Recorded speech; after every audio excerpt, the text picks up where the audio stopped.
অবশেষে সকল জল্পনা কল্পনা কাটিয়ে টি-20 বিশ্বকাপ 2026-এর চ্যাম্পিয়ন হলো কিন্তু ইন্ডিয়া। ফাইনালের দিন শুরুতে টসে জিতে বোলিংয়ের সিদ্ধান্ত নেয় নিউজিল্যান্ড। জবাবে ব্যাট করতে নেমে ইন্ডিয়ান ব্যাটসম্যানরা তাদের ইচ্ছে মতো ব্যাটিং শুরু করে।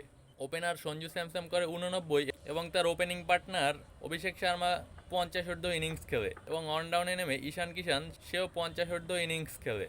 আর শেষ দিকে শিবম দুবের কয়েকটা বাউন্ডারির ফলে ইন্ডিয়ার রান কিন্তু হয় 20 ওভার শেষে 255। নিউজিল্যান্ডের পক্ষে জিমি নেশাম 3টি উইকেট নেন।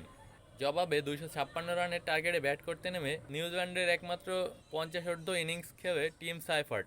তাছাড়া কিন্তু তাদের কোনো ব্যাটসম্যানই ওইভাবে সুবিধা করতে পারেনি। ফলাফল মাত্র 159 রানেই অল আউট হয়ে যায় নিউজিল্যান্ড। ফাইনাল ম্যাচে 96 রানের বড় ব্যবধানে জয় পায় ইন্ডিয়া। ইন্ডিয়ার বোলারদের মধ্যে আকসার প্যাটেল 3টি এবং জাসপ্রীত বুমরা 4টি উইকেট নেয়। ম্যাচ শেষে ম্যান অব দ্য ম্যাচ নির্বাচিত হয় জাসপ্রীত বুমরা এবং ম্যান অব দ্য টুর্নামেন্ট নির্বাচিত হয় সঞ্জু স্যামসন। আপনারা এই টি-20 বিশ্বকাপ 2026 কে কেমন উপভোগ করলেন তা কমেন্ট বক্সে জানাতে পারেন।